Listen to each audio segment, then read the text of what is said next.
আসসালামু আলাইকুম। কি অবস্থা সবার? সবাই কেমন আছেন? ফারজানা, আপনি সব ম্যাথ করার দরকার নেই, হ্যাঁ? আপনি বেছে, বেছে কয়েকটা চ্যাপ্টার করবেন। আপনার যদি এত ভয় লাগে আপনি কয়েকটা চ্যাপ্টার করবেন বা যাদের এরকম ভয় লাগে তারা বেছে, বেছে কয়েকটা চ্যাপ্টার করবেন, হ্যাঁ? বেছে, বেছে কয়েকটা চ্যাপ্টার করলে কি হবে? লাস্ট ২-৩ টা ক্লাস করার পর কনফিডেন্স হারিয়ে ফেলছি। তাহলে তো আমি ব্যর্থ। আমি আপনাদের হ্যাঁ, আমি আপনাদের বোঝাতে পারিনি। তাহলে তো আমি ব্যর্থ। বীজ মানে সমাধান, সমাধান। বীজ মানে হচ্ছে সমাধান।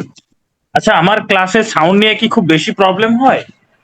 কালকে একজন বলল যে আমার ক্লাসের সাউন্ড নিয়ে ভালোই প্রবলেম। প্রশ্ন ব্যাংকের ম্যাথ আমি চেঞ্জ করে দিছি, দেখেন আমি প্রশ্ন ব্যাংকের ম্যাথ গুলো চেঞ্জ করে দিছি। আসলে আমি যেগুলো করাচ্ছি এগুলোই করেন, এর বাইরে করার মতো আপনার সময় সুযোগ আছে বলেন? গণিত আরেকটা হবে,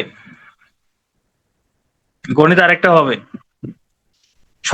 সন্ধ্যা 7:30টায় হয়েছে। আপনারা যারা গুগল ফর্ম ফিল আপ করেছিলেন আপনাদেরকে সবাইকে মেসেজ পাঠানো হয়েছে। ঠিক আছে, আমরা 15 মিনিট লেট করে ফেলছি, আমরা এখন শুরু করে দিই।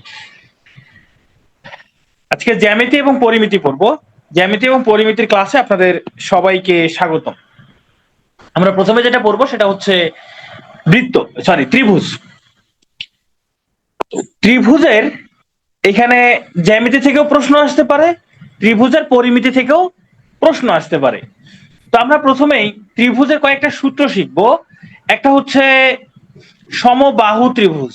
সমবাহু ত্রিভুজের ক্ষেত্রফল নির্ণয় সূত্র। সমবাহু ত্রিভুজের ক্ষেত্রফল, যার তিনটা বাহুই সমান তাকে সমবাহু ত্রিভুজ বলে আমরা সাধারণত জানি। ধরেন এই একটা ত্রিভুজ, এটা যদি একটা সমবাহু ত্রিভুজ হয় যার তিনটা বাহুই সমান, আমি ধরলাম বাহুগুলোর দৈর্ঘ্য হইল এ, আমি ধরে নিলাম বাহুগুলোর দৈর্ঘ্য হইল এ। হ্যাঁ, এগুলো পড়াইলে 47ও কভার।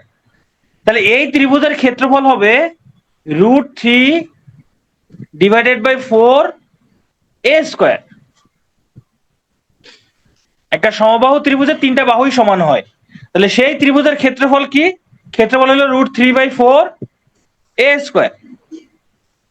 এটা হলো সূত্র। তাহলে এই সূত্রটা মনে রাখতে হবে, ক্ষেত্রফল নির্ণয়ের সূত্র। এটা হলো সমবাহু ত্রিভুজ। এরপর হচ্ছে সমদ্বিবাহু, যদি দুইটা বাহু সমান হয়। সমদ্বিবাহু ত্রিভুজের ক্ষেত্রফল, ধরেন একটা ত্রিভুজের দুইটা বাহু সমান, ধরে নিলাম এই বাহু দুইটা সমান, এই দুইটা বাহুর দৈর্ঘ্যকে ধরলাম এ, আর এখানে ভূমি হলো বি। তাহলে এই ত্রিভুজের ক্ষেত্রফল কি হবে? যদি দুইটা বাহু সমান হয় তাহলে সমদ্বিবাহু ত্রিভুজের ক্ষেত্রফল হবে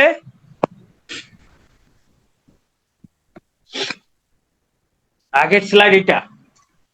আচ্ছা, পরিসীমা তিন বাহুর যোগফল। ত্রিভুজের পরিসীমা আর কি? পরিসীমা মানে তিনটা বাহুর যোগফল।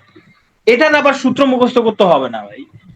একটা ত্রিভুজের পরিসীমা তিনটা বাহুর যোগফল, এখানে আলাদা করে কোনো সূত্র লাগবে না। তিনটা বাহু যোগ করে দিলেই পরিসীমা হয়ে যাবে। ক্ষেত্রফলের সূত্রগুলো ইম্পর্টেন্ট। আর আপনার তিনটা বাহু যোগ করে যে এটা পরিসীমা হলো a+a+b, ভাই এটা মুখস্থ করা লাগবে যে তিনটা বাহুর দৈর্ঘ্য যোগ করতে হবে। আচ্ছা, সমদ্বিবাহু ত্রিভুজের ক্ষেত্রফল কি হবে? এই যে ভূমি যেটা থাকবে, ভূমি, ভূমি ভাগ 4,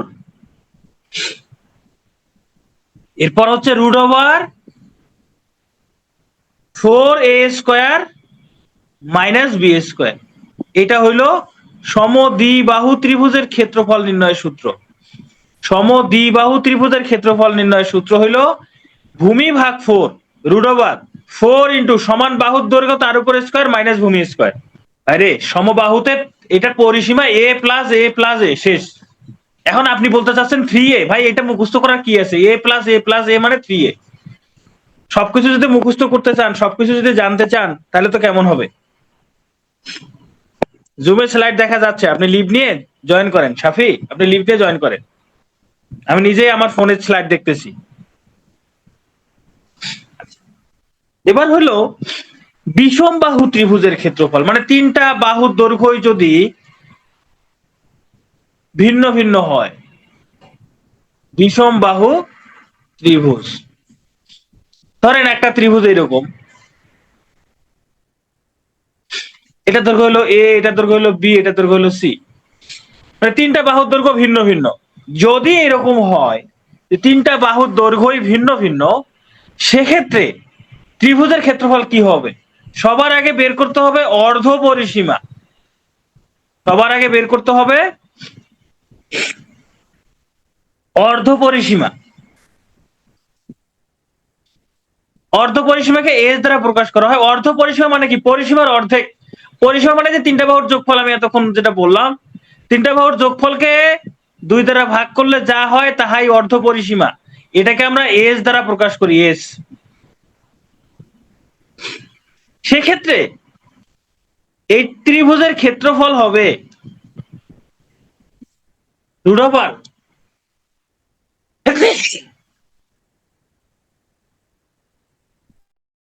S into s minus a, s minus b, s minus c. যদি তিনটা বাহুই ভিন্ন ভিন্ন হয়, সেক্ষেত্রে ক্ষেত্রফল নির্ণয়ের সূত্র এটা। তিনটা বাহু এ বি সি, তিনটা বাহু এ বি সি। তিনটা বাহু যদি এ বি সি হয়, আর অর্ধ পরিসীমা বের করতে হবে, তিনটা বাহুর যোগফল বের করে 2 দ্বারা ভাগ করলে অর্ধ পরিসীমা পাওয়া যায়। তাহলে অর্ধ পরিসীমা ইন্টু অর্ধ পরিসীমা থেকে একটা বাহু, অর্ধ পরিসীমা থেকে আরেকটা বাহু, অর্ধ পরিসীমা থেকে আরেকটা বাহু বিয়োগ করে এদের গুণফল।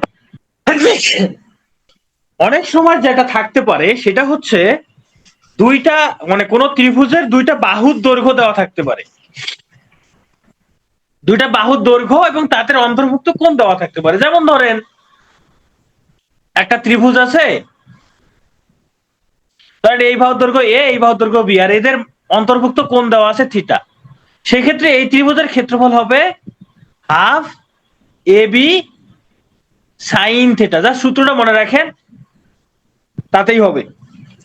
অঙ্ক করার সময় বাকিটুকু বুঝবেন। এখন আপনাদের মনে একটা প্রশ্ন থাকতে পারে যে ভাইয়া, সব সূত্রই তো কিভাবে আসে বলেন, তাহলে জ্যামিতিক সূত্রগুলো কেন বলতেছেন না? এটা প্রচুর টাইম লাগবে, প্রচুর টাইম কিল হবে। বাকি সূত্রগুলো বলছে ওগুলো সময় কম লাগে। আপনারা যদি এগুলো বেসিক জানতে চান, 9-10 এর সাধারণ গণিত বইয়ের মধ্যে দেখবেন এগুলো সবগুলো সূত্রের প্রমাণ দেওয়া আছে।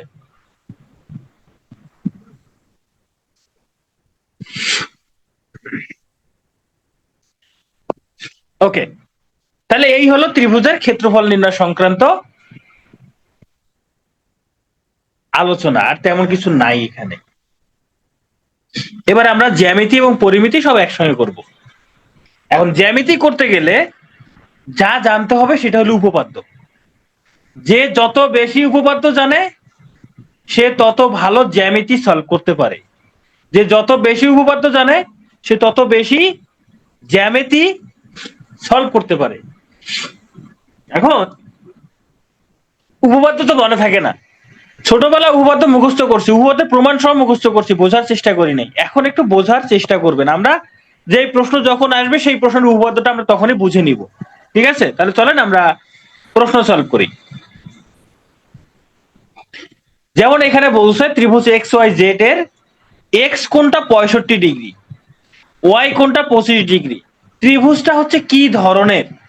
তাহলে একটা ত্রিভুজ, ওরা বলছে একটা ত্রিভুজ এক্স ওয়াই জেড, একটা ত্রিভুজ ধরেন এটা হলো এক্স ওয়াই জেড, যেখানে বলছে এক্স কোণটা 65 ডিগ্রি, ওয়াই কোণটা 25 ডিগ্রি।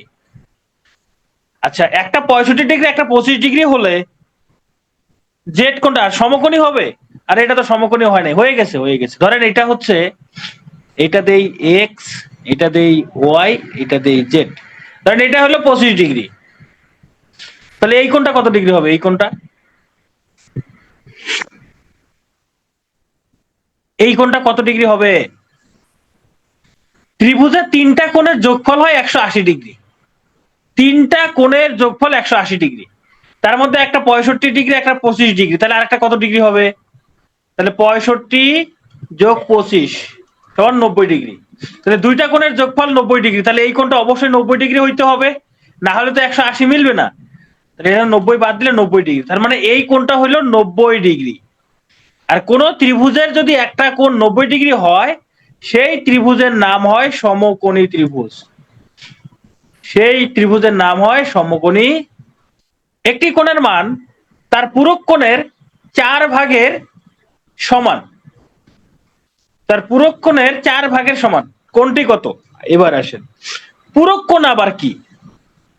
পূরক সেট পড়ছেন? পূরক সেট পড়ছিলেন না? পূরক সেট লাবু স্যার পড়াইছিল, মনে আছে? মনে আছে না? আমি বলছিলাম পূরক শব্দের অর্থ কি? পূর্ণতাকারী। পূর্ণতাকারী, তাই না? ধরেন একটা কোণ হইল 30 ডিগ্রি, যে কোনো কোণ 90 ডিগ্রি হলেই তার পূর্ণতা পায়। তাহলে আর কত ডিগ্রি হলে, আর কত ডিগ্রি হলে সে 90 ডিগ্রি হবে? আর কত ডিগ্রি হলে 90 ডিগ্রি হবে? 60 ডিগ্রি। তাহলে 30 ডিগ্রি কোণের পূরক কোণ 60 ডিগ্রি। 30 ডিগ্রি কোণের পূরক কোণ 60 ডিগ্রি, এই দুটো যোগ করলে দেখেন 90 ডিগ্রি হয়। হ্যাঁ, দুইটা কোণ মিলে 90 ডিগ্রি হইতে হবে, তবেই ওই কোণ দুইটাকে বলা হয় পূরক কোণ, একটা আর একটা পূরক কোণ। ধরেন আমি একটা কোণ লিখলাম 40 ডিগ্রি, বলেন তো 40 ডিগ্রি কোণের পূরক কোণ কত? 40 ডিগ্রি কোণের পূরক কোণ কত? 50 ডিগ্রি। Thank you. 50 ডিগ্রি। 70 ডিগ্রি কোণের পূরক কোণ কত? 70 ডিগ্রি কোণের পূরক কোণ কত? 20 ডিগ্রি, তাই না? 80 ডিগ্রি কোণের পূরক কোণ কত বলেন? দুইটা কোণের যোগফল 90 হলে সেটা পূরক কোণ হবে। 10 ডিগ্রি। 90 ডিগ্রি কোণের পূরক কোণ কত? দেখি এবার কে কে পারেন। 90 ডিগ্রি কোণের পূরক কোণ কত? Good, 0 degree. 0 ডিগ্রি। 90 ডিগ্রি কোণের পূরক কোণ 0 ডিগ্রি। আচ্ছা, তাহলে আমরা পূরক কোণ বুঝে গেছি। এবার প্রশ্নটা সলভ করি, চলেন। এই প্রশ্নটা ইম্পর্টেন্ট, এই ধরনের প্রশ্ন বিসিএস এ আসে। এবার বুঝে গেছি দুইটা কোণের যোগফল যদি 90 ডিগ্রি হয় তাকে বলা হয় পূরক কোণ।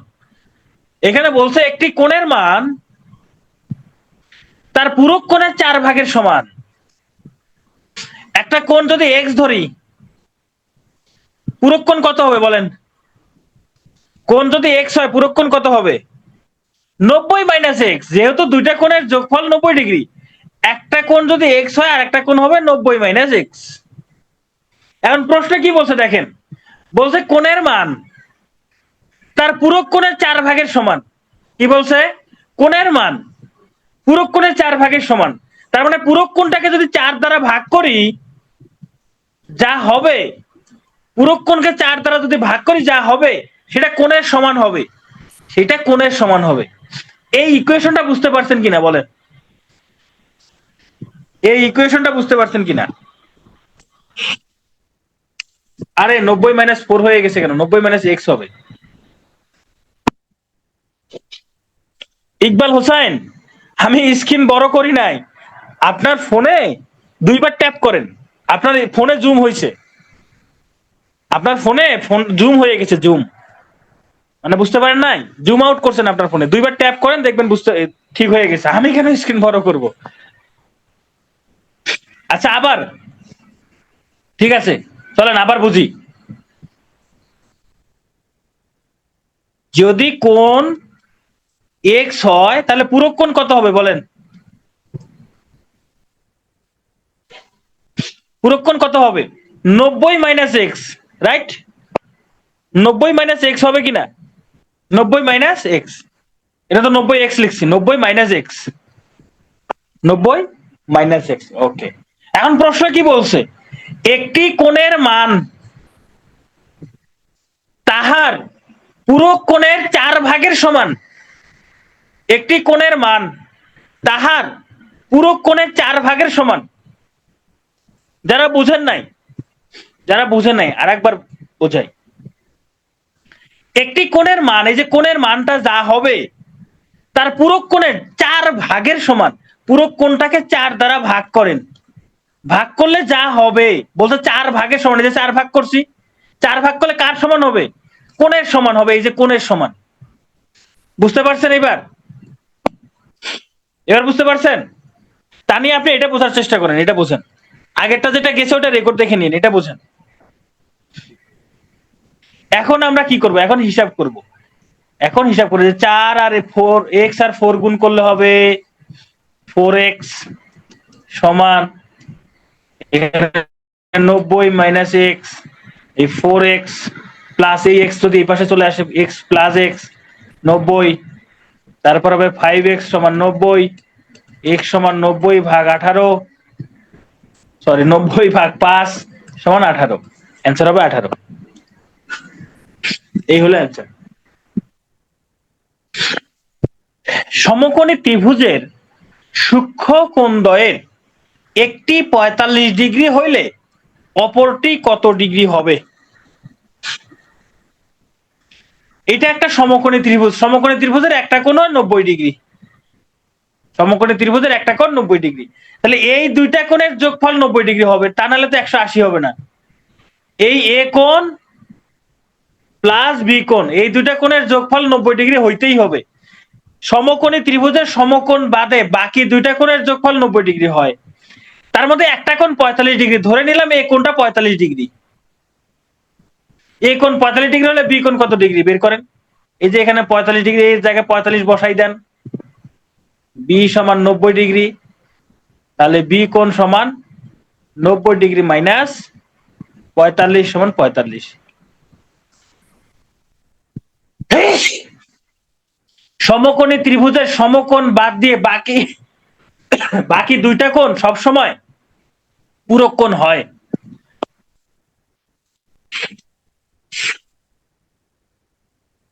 সমকোণী ত্রিভুজের, হ্যাঁ এবিসি এগুলা বাহুর দৈর্ঘ্য, এগুলা জাস্ট বাহু দেওয়া হয়েছে, এটা ভুলে যান। দাঁড়ান আমি এটা মুছে দিই, এটা মুছে দিই, এটা মুছে দিই, তাহলে এগুলার দরকার নেই এখানে, এই এই চিত্রের মধ্যে এগুলা এই মানের দরকার নেই।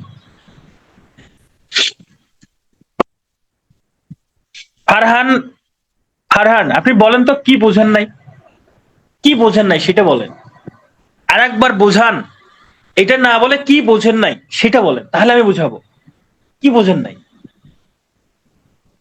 সমকোণী ত্রিভুজের সূক্ষ্মকোণ দুইটার যোগফল 90 ডিগ্রি হবে সব সময়। এই দুইটা কোণের যোগফল 90 ডিগ্রি, তার মধ্যে একটা কোণ 45 ডিগ্রি হলে আর একটা কোণ অবশ্যই 45 ডিগ্রি হবে। একটা কোণ 45 ডিগ্রি হলে আর একটা কোণ 45 ডিগ্রি হবে, কারণ সমকোণী ত্রিভুজের সমকোণ বাদ দিয়ে বাকি যে দুইটা কোণ থাকে এদের যোগফল সবসময় 90 ডিগ্রি হয়। এখানে বলছে ত্রিভুজ এবিসি এর এ কোণ 36 ডিগ্রি, বি কোণ 72 ডিগ্রি। ত্রিভুজ এবিসি কি ধরনের ত্রিভুজ? চলেন আমরা একটু চেষ্টা করে দেখি। ধরেন এটা হলো এ, এটা হলো বি, এটা হলো সি। এ কোণ 36 ডিগ্রি,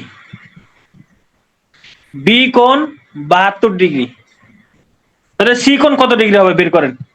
সি কোণটা কত ডিগ্রি হবে সেটা বলেন। 72 ডিগ্রি হবে না? সি কোণটা 72 ডিগ্রি হবে। ওকে, তাহলে এটা হলো 72 ডিগ্রি। দুইটা কোণ যদি সমান হয়, কোন ত্রিভুজের দুইটা কোণ সমান হইলে দুইটা বাহু সমান হয়। কোন ত্রিভুজের দুইটা কোণ সমান হলে দুইটা বাহুও সমান হয়, যেমন এইখানে এই যে দুইটা কোণ সমান 45 ডিগ্রি 45 ডিগ্রি, এই বাহু দুটাও সমান হবে। যে কোনো ত্রিভুজের দুইটা বাহু সমান হলে দুইটা কোণ সমান হয়, দুইটা কোণ সমান হলে দুইটা বাহু সমান হয়। তাহলে এই ত্রিভুজের দুইটা কোণ সমান, দুইটা কোণ সমান হলে দুইটা বাহু সমান হবে, এই বাহু আর এই বাহু সমান হবে, যদিও আমার চিত্রে সমান হয় নাই কিন্তু সমান হবে। আবার তিনটা কোণই সূক্ষ্মকোণ, তাহলে এটা হবে সূক্ষ্মকোণী ত্রিভুজ, এটা রাইট, সূক্ষ্মকোণী ত্রিভুজ, এটাও ট্রু। আবার সমদ্বিবাহু ত্রিভুজ, এটাও ট্রু, সমদ্বিবাহু ত্রিভুজ দুইটাই সত্য। একসঙ্গে আমরা বলতে পারি সূক্ষ্মকোণী সমদ্বিবাহু ত্রিভুজ, সূক্ষ্মকোণী সমদ্বিবাহু ত্রিভুজ। 72 কেমন হইলো? এই দুটা যোগ করে ত্রিভুজ, এই দুটা যোগ করে 180 থেকে বিয়োগ করেন, এই 36 আর 72 যোগ করেন, যোগ করলে কত হয়? 108। ত্রিভুজের তিন কোণের যোগফল 180 ডিগ্রি হয়, তাহলে 180 থেকে এই 108 বিয়োগ করেন, বিয়োগ করলে হয় 72 ডিগ্রি। এভাবেই হয়েছে। একটি সমদ্বিবাহু ত্রিভুজের একটি কোণ 92 ডিগ্রি, ওই ত্রিভুজের অপর একটি কোণের মান কত? সূক্ষ্মকোণী কারণ হচ্ছে প্রত্যেকটা কোণের মান 90 ডিগ্রি থেকে ছোট, এই জন্য সূক্ষ্মকোণী। 90 ডিগ্রি থেকে ছোট কোণকে সূক্ষ্মকোণ বলে, এই জন্য এটা সূক্ষ্মকোণী ত্রিভুজ। এটাও সূক্ষ্মকোণ, এটাও সূক্ষ্মকোণ, এটাও সূক্ষ্মকোণ। কোন ত্রিভুজের তিনটা যদি সূক্ষ্মকোণ হয় তাহাকে সূক্ষ্মকোণী ত্রিভুজ বলে। আর কোন ত্রিভুজের দুইটা বাহু সমান হলে তাকে সমদ্বিবাহু ত্রিভুজ বলে। দুইটা কোণ সমান হলে সমদ্বিবাহু ত্রিভুজ বলে।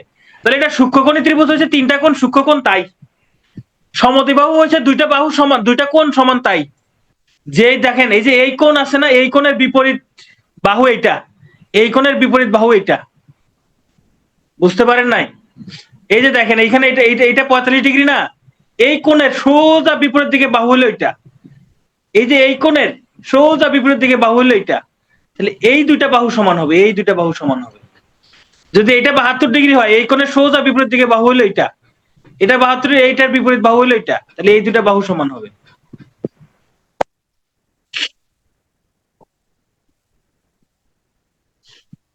একটি সমদ্বিবাহু ত্রিভুজের একটি কোণ 92 ডিগ্রি হইলে ওই ত্রিভুজের অপর একটি কোণের মান কত? সমদ্বিবাহু ত্রিভুজ, দুইটা বাহু সমান, দুইটা বাহু সমান হলে দুইটা কোণ সমান হয়।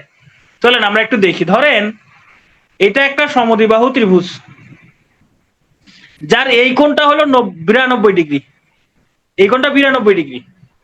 এই দুইটা বাহু সমান, এই দুইটা বাহু সমান হলে এই কোণ দুইটাও সমান হবে। আমি ধরে নিলাম এটাও এক্স, এটাও এক্স। তাহলে আমি দুইটা কোণ কি করলাম, শক্ত করে ধরলাম এক্স। তাহলে এই এক্স, তারপরে এই এক্স, আর এই 92, তিনটা বাহু যোগ করলে তার মান হবে 180, তার মান হবে 180। তাহলে 2x সমান 180 মাইনাস 92, 2x সমান 88, x সমান 88/2 মানে 44 ডিগ্রি, 44 ডিগ্রি। তাহলে এই যে অপরে এই দুইটা কোণ 44 ডিগ্রি করে হবে, 44 ডিগ্রি করে হবে। চলেন নতুন কিছু শিখি, না পুরাতন কিছু নতুন ভাবে শিখি। তিনটি কোণ সূক্ষ্মকোণ হলে, সূক্ষ্মকোণ হইলে তাহাকে সূক্ষ্মকোণী ত্রিভুজ বলে। তিনটাই সূক্ষ্মকোণ হইতে হবে। কয়টা? তিনটাই। নাম্বার 2, একটি কোণ সমকোণ হইলে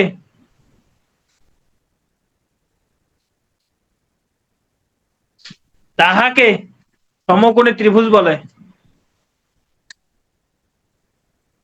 সমকোণী ত্রিভুজ বলে, হ্যাঁ।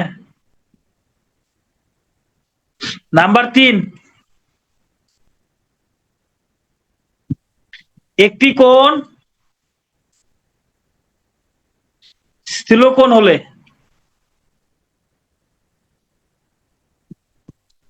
তাহাকে স্থূলকোণী ত্রিভুজ বলে।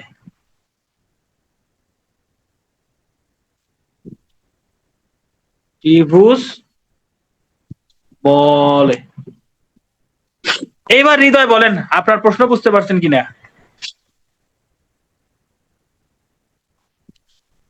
সমদ্বিবাহু ত্রিভুজকে সবসময় সূক্ষ্মকোণী সমদ্বিবাহু ত্রিভুজ বলা যাবে না? 100% যাবে, 100% সূক্ষ্মকোণী হবে না। এই যে আমি এখানে একটা সমদ্বিবাহু ত্রিভুজ অঙ্কন করছি, ইহা সূক্ষ্মকোণী নয়, ইহা স্থূলকোণী। কারণ একটা কোণ 92 ডিগ্রি, একটা কোণ 92 ডিগ্রি, এটা স্থূলকোণী সমদ্বিবাহু ত্রিভুজ। এটা স্থূলকোণী সমদ্বিবাহু ত্রিভুজ। ত্রিভুজ এবিসি এর এবি সমান এসি, বিসি বাহুকে ডি পর্যন্ত বর্ধিত করিলে যদি এসিটি কোণের মান 120 ডিগ্রি হয় তবে বিএসি এর মান কত? এই ধরনের প্রশ্ন দেখে প্রথমে মাথায় একটা চক্কর দিবে, এরপর মাথা চক্কর খাওয়া শেষ হলে মাথা সোজা করবেন, সোজা করে একখান চিত্র অঙ্কন করবেন। কি অঙ্কন করবেন? একখান চিত্র অঙ্কন করবেন। ধরেন এই যে একটা চিত্র অঙ্কন করলাম,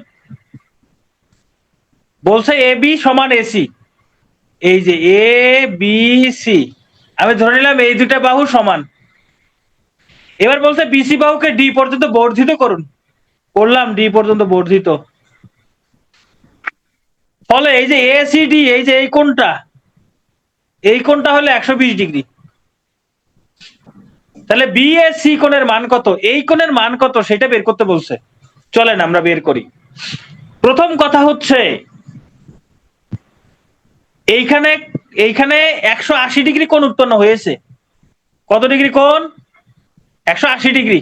ইয়াকে বলে এক সরল কোণ, ইয়াকে বলে এক সরল কোণ।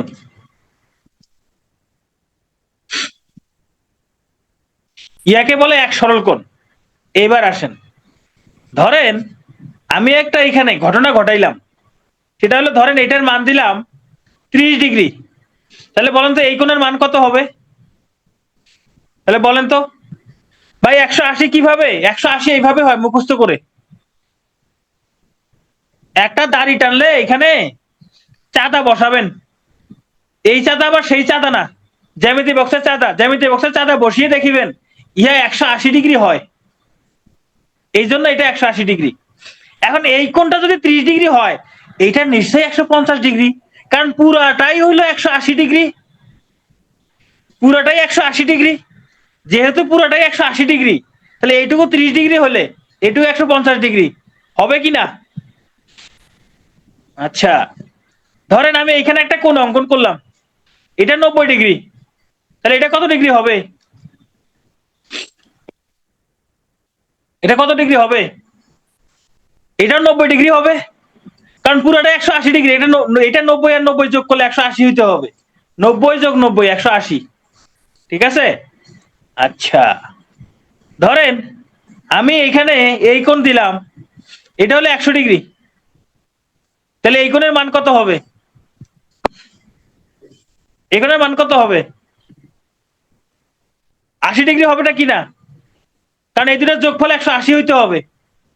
আচ্ছা, ধরেন আমি এখানে একটা কোণ অঙ্কন করলাম, এটার মান 120 ডিগ্রি, তাহলে এটার মান কত?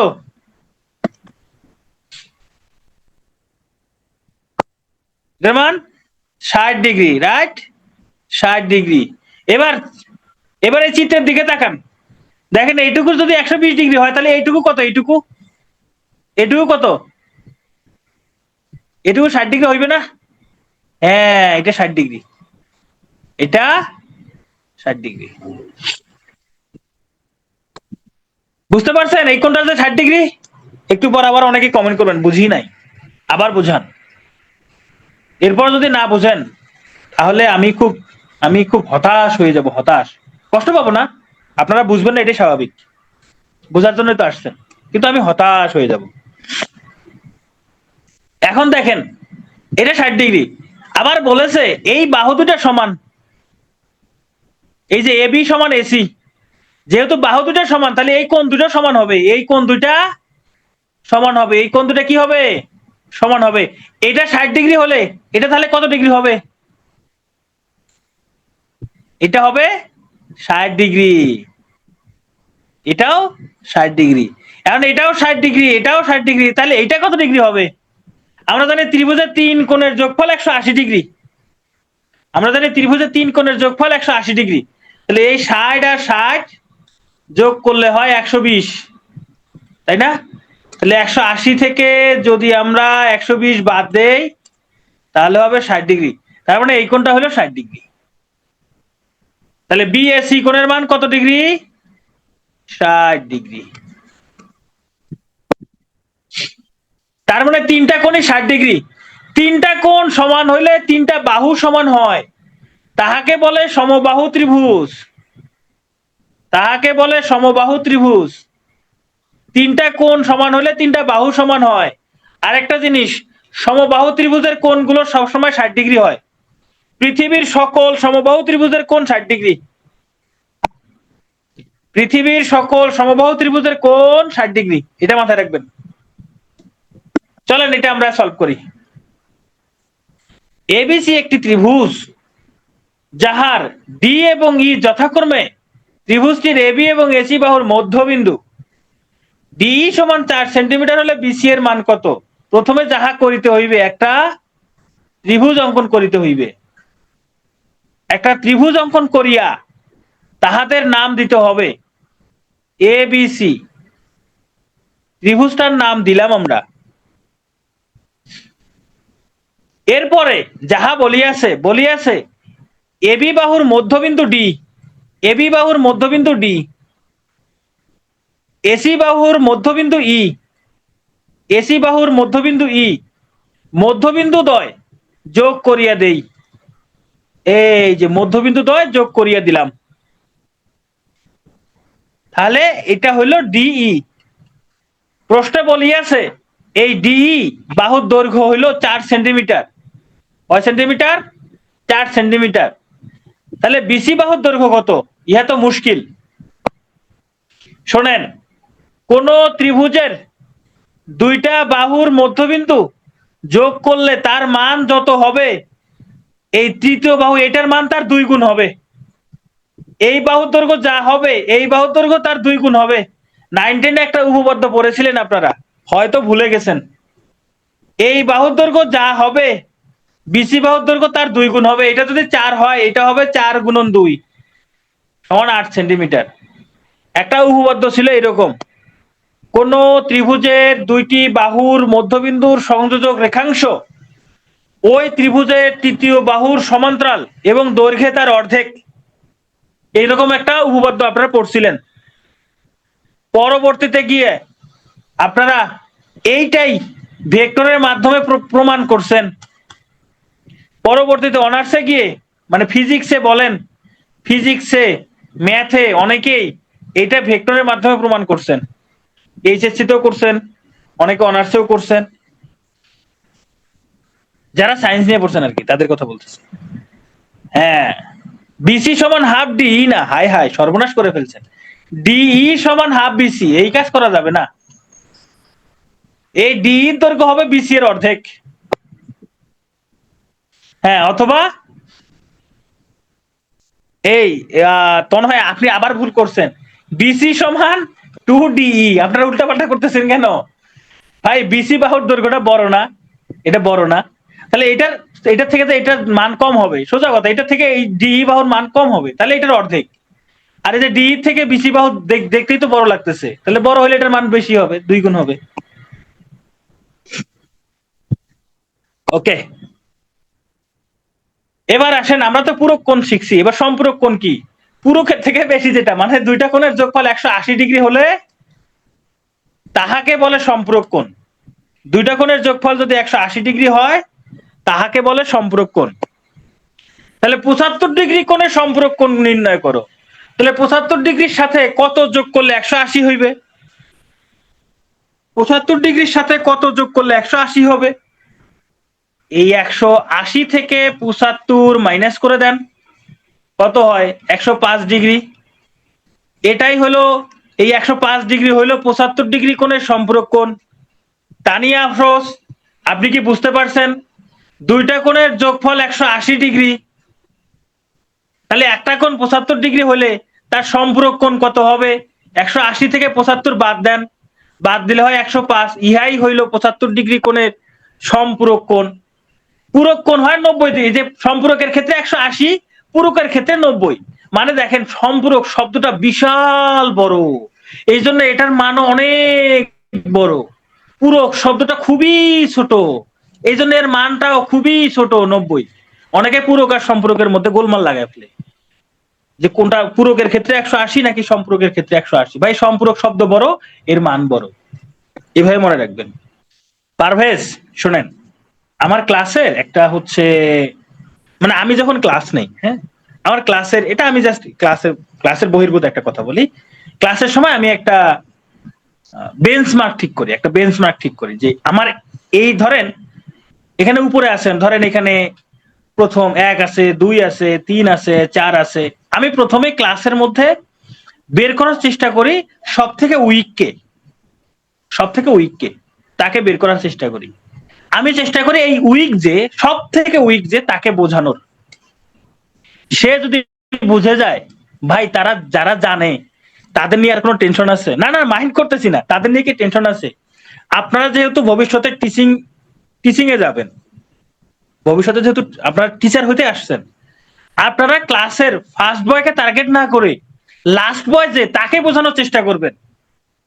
এতে করে আপনার কি হবে, আপনি যে পড়াতে পারেন, আপনাকে স্টুডেন্টরা পছন্দ করবে। ভাই যারা ভালো স্টুডেন্ট, হ্যাঁ তাদেরকে যত ভালো করে বোঝান, ভাই একটু বুঝালে ওরা বুঝে যাবে, কিন্তু খারাপরা বঞ্চিত হয়ে যাবে। এটা আপনার টিচার হিসেবে, এটা আপনার মানে আদর্শ টিচার হিসেবে এটা হয় না।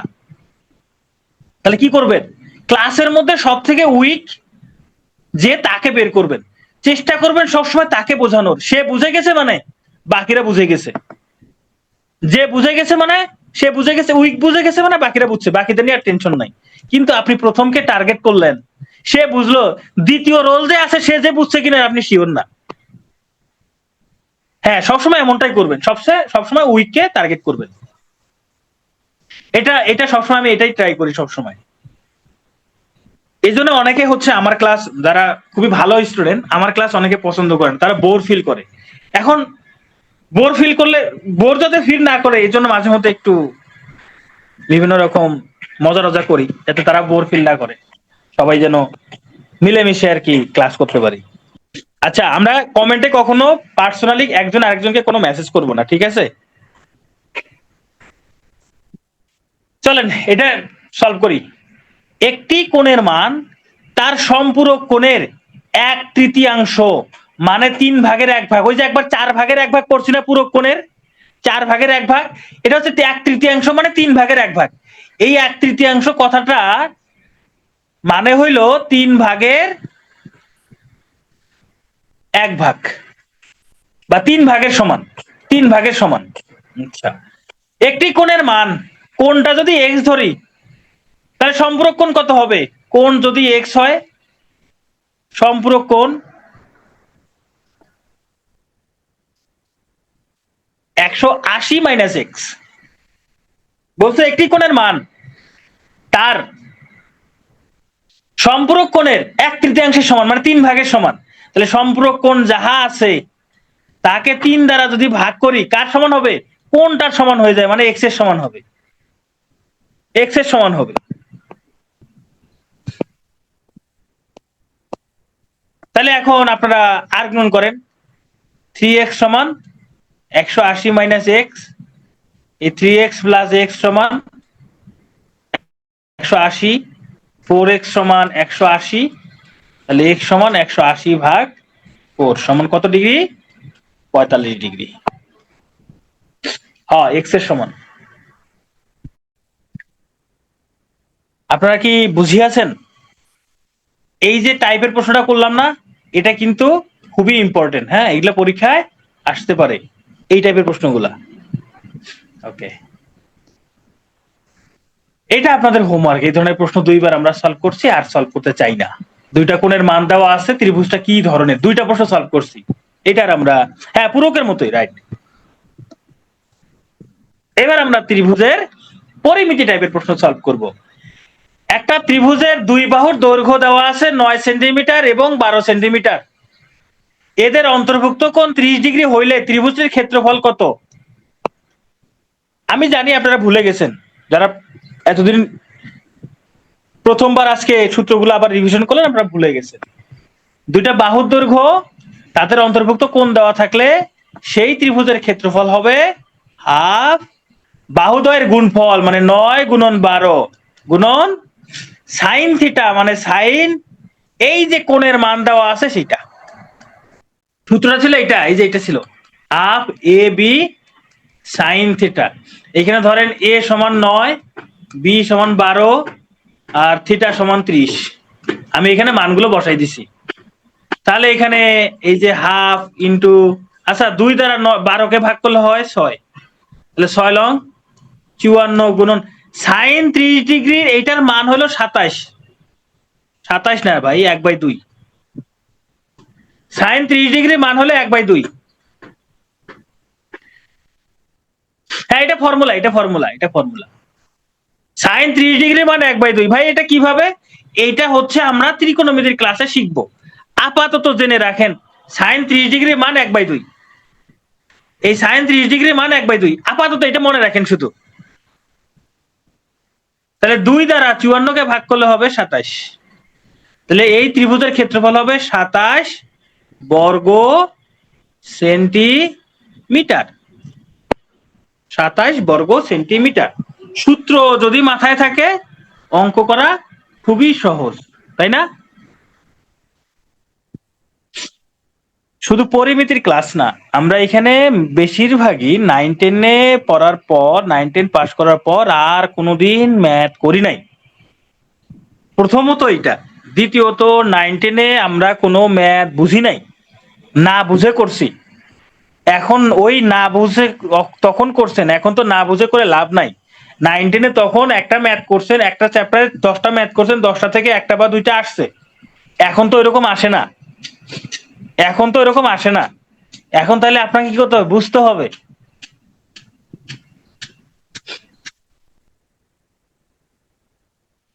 ত্রিভুজের ক্ষেত্রে cos θ হয় না, ওটা ত্রিকোণমিতির ক্লাসে আমরা পড়বো। ঋতু, ত্রিকোণমিতির ক্লাসে পড়বো।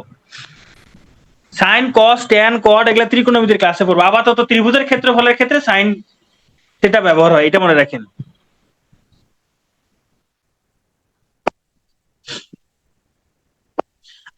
আরেকবার কি বলবো বলেন? এটা হলো সূত্র, এটা হলো সূত্র। এই যে এখানে বাহুর দৈর্ঘ্য এটা ধরছি এ, এটা ধরছি বি, এটা হলো থিটা।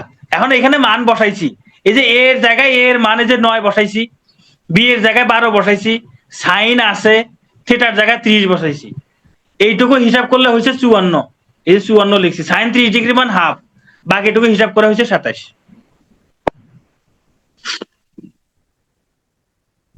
শোনেন, পরিমণির অঙ্ক সবসময় একটু কঠিনই হবে, না পরিমিতির অঙ্ক সবসময় একটু কঠিনই হবে। কঠিন হবে কারণ হচ্ছে ওই যে 9-10-এ অনেকে পরিমিতি বাদ দিছে, সরি পরিমণি না, পরিমিতি।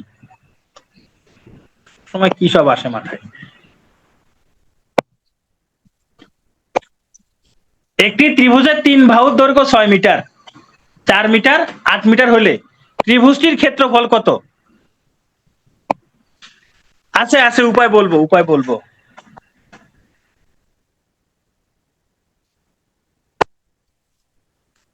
এখন 3টা বাহুর দৈর্ঘ্য দেওয়া আছে। হ্যাঁ, 3টা বাহুর দৈর্ঘ্য দেওয়া আছে। প্রথম কথা হচ্ছে এটা 2 ভাবে করা যায়, 2 ভাবে। এই অঙ্কটা 2 ভাবে করা যায়।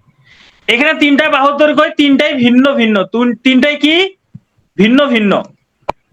3টাই যদি ভিন্ন ভিন্ন হয় সেক্ষেত্রে আগে অর্ধপরিসীমা বের করতে হবে। কি বের করতে হবে? অর্ধপরিসীমা। অর্ধপরিসীমা এস সমান এই 3টা বাহুর দৈর্ঘ্যের যোগফল 6 যোগ 4 যোগ 8 ভাগ 2। তাহলে কত হয়? 4 আর 6 10, 8 18 ভাগ 9 হবে, তাই না? 9। তাহলে ক্ষেত্রফল কত হবে? ক্ষেত্রফল হবে √, এই যে 9 ইন্টু 9 মাইনাস 6, 9 মাইনাস 4, 9 মাইনাস 8। তাহলে হিসাব করেন কত হয়? 9 গুণন 9 থেকে 6 বাদ দিলে হয় 3, 9 থেকে 4 বাদ দিলে 5, 9 থেকে 8 বাদ দিলে 3, তাই না? গুণ করলে কত হয়? 3 × 9, 9 লং 81। ভুল হয়েছে না কোথাও? এইখানে হবে 1 1, 9 থেকে 8 বাদ দিলে তো 1 হয়, 3 হয় কেমনে? আচ্ছা,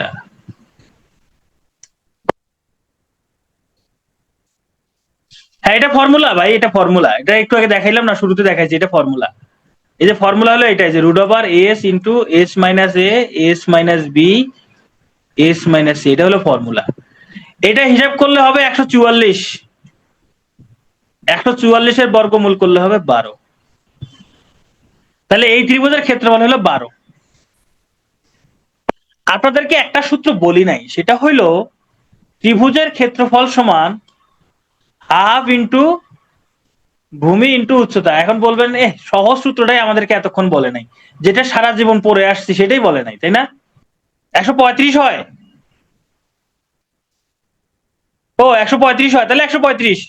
তাহলে আমি ভুল করছি তো,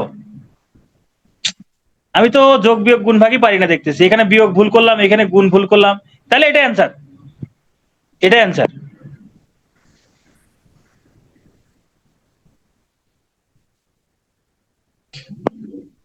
এটাই অ্যান্সার। ওকে, তাহলে চলেন আমরা পরের অঙ্কে যাই।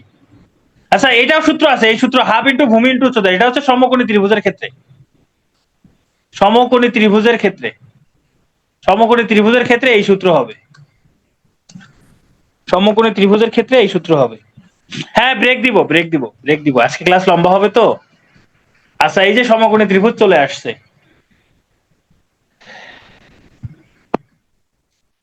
সমকোণী ত্রিভুজ নিয়ে বাবা গোরাস একটা সূত্র দিছিলেন, মনে আছে? একটা উপপাদ্য দিছিলেন, সমকোণী ত্রিভুজ নিয়ে বাবা গোরাস একটা উপপাদ্য দিছিলেন, সেটা হইল অতিভুজের উপর স্কয়ার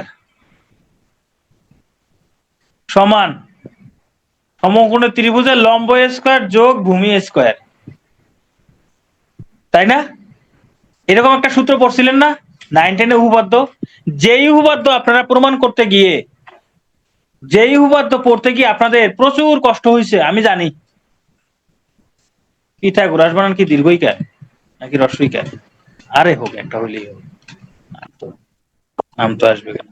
আচ্ছা, পিথাগোরাস ওটা ভুলে বাবা গোরাস হয়ে গেছে। এখন আপনারা কিছু সংখ্যা মুখস্থ রাখবেন, পিথাগোরাসের ত্রয়ী সংখ্যা,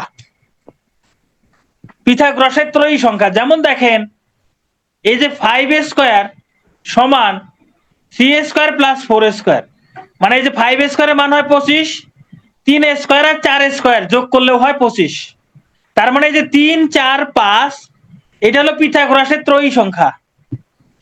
3, 4, 5 পিথাগোরাসের ত্রয়ী সংখ্যা, এইটা মনে রাখবেন। এখন দেখেন 3, 4, 5 যদি পিথাগোরাসের ত্রয়ী সংখ্যা হয়, তাহলে 3 কে 2 দ্বারা গুণ করেন কত হয়? 6। 4 কে 2 দ্বারা গুণ করেন কত হয়? 8। 5 কে 2 দ্বারা গুণ করলে কত হয়? 10। 6, 8, 10 পিথাগোরাসের ত্রয়ী সংখ্যা হবে। এবার 3 কে 3 দ্বারা গুণ করেন, মানে 9, 12, 15, এইটাও পিথাগোরাসের ত্রয়ী সংখ্যা। মানে এটা মনে রাখলে বাকিগুলো এমনি হচ্ছে, গুণ করে গুণ করে, তাই না? যেমন আমি যদি 4 দ্বারা গুণ করি, তাহলে 12, 16, 20, এটাও পিথাগোরাসের ত্রয়ী সংখ্যা। আচ্ছা, আর একটা পিথাগোরাসের ত্রয়ী সংখ্যা আছে, সেটা হইলো 5, 12, 13, 5, 12, 13, এটাও পিথাগোরাসের ত্রয়ী সংখ্যা, এটাও একটু মনে রাখবেন।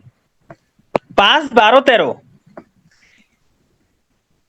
আর একটা জিনিস, পিথাগোরাসের ত্রয়ী সংখ্যার মধ্যে যেটা সব থেকে বড় ওইটা কিন্তু অতিভুজ, যেটা সব থেকে বড় ওইটা হলো অতিভুজের দৈর্ঘ্য, এটা অতিভুজ। এখানকার 5 অতিভুজ, 10 অতিভুজ, 15 অতিভুজ, 20 অতিভুজ, মানে বড় বাহুটা হবে অতিভুজ সব সময়, সব সময় বড় বাহুটা অতিভুজ। ভাই এগুলা মুখস্থ রাখবেন, এই যে 3, 4, 5 এগুলা পিথাগোরাসের ত্রয়ী সংখ্যা, এগুলো মুখস্থ করবেন। ধরেন কোন একটা সমকোণী ত্রিভুজ দিয়ে বললো যে এই সমকোণী ত্রিভুজের এইটা হলো 3, এটা হলো 4, তাহলে এই বাহুর দৈর্ঘ্য কত? যখন আপনি জানেন যে 3, 4, 5 পিথাগোরাসের ত্রয়ী সংখ্যা, তখন বলবেন এটা 5, তখন আপনি এটা মুখস্থ বলে দিতে পারতেছেন। ধরেন আপনাকে বললো এটা হলো 5, এটা হলো 12, তাহলে এই বাহুর দৈর্ঘ্য কত? তখন আপনি জানেন যে 5, 12, 13 পিথাগোরাসের ত্রয়ী সংখ্যা, তাহলে বলবেন এটা 13। কিংবা ধরেন এরকম বলছে যে এটা হলো 6, এটা হলো 10, তাহলে এটা বাহুর দৈর্ঘ্য কত? আপনি যদি এটা মাথায় থাকে যে 6, 8, 10 পিথাগোরাসের ত্রয়ী সংখ্যা, 6 আর 10 আছে, তাহলে এটা 8 হবে। তাহলে ত্রয়ী সংখ্যা মুখস্থ থাকলে আপনার হিসাব না করে আপনারা অ্যান্সার বের করতে পারবেন। হ্যাঁ, শুধু 3, 4, 5 মনে রাখবেন, আর এই যে 5, 12, 13 এই দুটো মনে রাখবেন। 3, 4, 5 আর 5, 12, 13 এই দুটো মনে রাখবেন। 9, 40, 41 আমার সঠিক মনে নাই, এটা হিসাব করে দেখতে হবে। এই দুটো মনে রাখবেন, 3 4 5 আর 5 12 13। হ্যাঁ, এই দুটো মনে রাখবেন, বাকিগুলো এমনি আসবে। চলেন আমরা এই অঙ্কটা করি। এখানে বলছে একটা সমকোণী ত্রিভুজের ভূমির দৈর্ঘ্য লম্ব অপেক্ষা 1 মিটার কম, লম্ব অপেক্ষা অতিভুজ 1 মিটার বেশি, লম্বের দৈর্ঘ্য কত? দেখেন এখানে লম্ব, একটা হচ্ছে ভূমি, লম্ব, অতিভুজ, অতিভুজ। ভূমি এবং লম্বের মধ্যে ব্যবধান 1, তাই না? ভূমি এবং লম্বের মধ্যে ব্যবধান 1 না? এই যে ভূমির দৈর্ঘ্য লম্ব অপেক্ষা 1 মিটার কম। হ্যাঁ, আমি লম্বটা পরে লিখি, তাহলে আগে লিখি লম্ব, এটা হলো ভূমি। ভূমির দৈর্ঘ্য লম্ব অপেক্ষা 1 মিটার কম। না, আগেরটাই তো ঠিক ছিল তো। ভূমি, লম্ব, দেখেন এদের পার্থক্য কত? 1 মিটার। আবার বলছে লম্ব অপেক্ষা অতিভুজ 1 মিটার বেশি, লম্ব এবং অতিভুজের পার্থক্য 1। দেখেন তো পিথাগোরাসের ত্রয়ী সংখ্যার মধ্যে এই যে 1 1 পার্থক্য কোথায় আছে? শুধু 3 4 5 এর মধ্যে না? শুধু 3 4 5 এর মধ্যে না? দেখেন তো, ওই যে 3 4 5, এই দুটোর ব্যবধান 1, এই দুটোর ব্যবধান 1। তার মানে ভূমি হতে পারে 3, লম্ব হবে 4, অতিভুজ হবে 5। ভূমি 3, লম্ব 4, অতিভুজ 5। এখানে শুধু ত্রিভুজটির লম্ব দৈর্ঘ্য না, যদি ত্রিভুজটির অতিভুজের দৈর্ঘ্য চায় তবু বের করা যাবে, ভূমির দৈর্ঘ্য চায় তবু বের করা যাবে। আর একটাও নাই এরকম পার্থক্য 1 করে আর কোন ত্রয়ী সংখ্যার মধ্যে নাই, আর নাই, এই একটাই আছে শুধু। ধরেন প্রশ্নটা একটু চেঞ্জ করে দিল, বললো এখানে 2 মিটার কম, এখানে 2 মিটার বেশি। এবার বলেন তো লম্ব কত হবে? এবার বলেন লম্ব কত হবে? তাহলে 2 2 করে পার্থক্য আছে 6 8 10 এর মধ্যে। ভূমি এবং লম্বের পার্থক্য 2, অতিভুজ এবং লম্বের পার্থক্য 2, তাহলে লম্ব হবে 8। তাহলে লম্ব হবে 8। ইজি আছে না? এখন হচ্ছে আমাদের এখানে একজন, সে চাচ্ছে এক্স কে ধরতে, ধরেন এক্স কে ধরেন, সে এক্স কে ধরতে চাইছে, এক্স কে ধরে ফেলেন।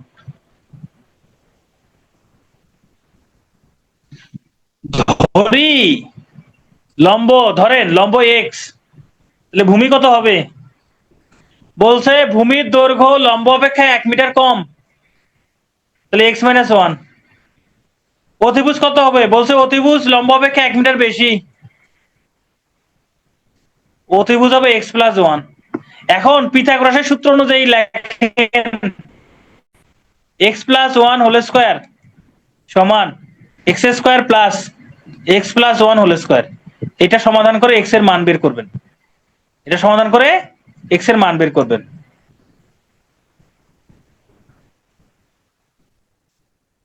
শর্টকাট টেকনিক, ছোট সংখ্যার বর্গ বড় দুটি সংখ্যার যোগফল। হ্যাঁ হ্যাঁ, বলেন কি? বড় সংখ্যার বর্গ ছোট সংখ্যা দুটির বর্গের যোগফল। আপনি তো উল্টা বলছেন। ও, এটা মাইনাস হবে না, এটা মাইনাস হবে, হ্যাঁ এটা মাইনাস হবে। হ্যাঁ, এখান থেকে এক্স এর মান বের করবেন। বাকিটুকু করে দিলাম না, বাকিটুকু আপনারা করবেন। এক্স এর মান হবে কত? 4 হবে, এটা বের করবেন আপনারা। একটি সমকোণী ত্রিভুজের অতিভুজের দৈর্ঘ্য 15, অপর বাহুদ্বয়ের দৈর্ঘ্যের অন্তর 3। বাহুদ্বয়ের দৈর্ঘ্য কত দেখেন তো? অতিভুজ 15 আর বাকি দুইটা বাহুর দৈর্ঘ্যের অন্তর হচ্ছে 3। দেখেন একটা 9 12, 9 12 15 পিথাগোরাসের ত্রয়ী সংখ্যা। দেখেন তো এই দুইটা বাহুর দৈর্ঘ্য 3, পার্থক্য 3 না? পার্থক্য 3 না? এই যে এখানে আমি লিখছিলাম না, দেখেন এই যে 9 12 15 লিখছি কিনা, এই যে 9 12 15। তো আপনার যখন ত্রয়ী সংখ্যাটা মনে থাকবে তখন বাহুর দৈর্ঘ্য বের করতে অঙ্ক করা লাগবে না। যেমন এই যে এই অঙ্কটা করলে আপনার টাইম লাগবে অনেক, ত্রয়ী সংখ্যা মনে থাকলে টাইম বাঁচবে। তাহলে বাহুদ্বয়ের দৈর্ঘ্য একটা হলো 9, একটা হলো 12। এখন কেউ যদি এক্স কে ধরে করতে চান করতে পারেন। ওকে, একটি সমবাহু ত্রিভুজের বাহুর দৈর্ঘ্য 4 সেন্টিমিটার, ত্রিভুজটির ক্ষেত্রফল কত? আমরা জানি সমবাহু ত্রিভুজের ক্ষেত্রফল √3/4 গুণন বাহু স্কয়ার, এটা হলো সূত্র।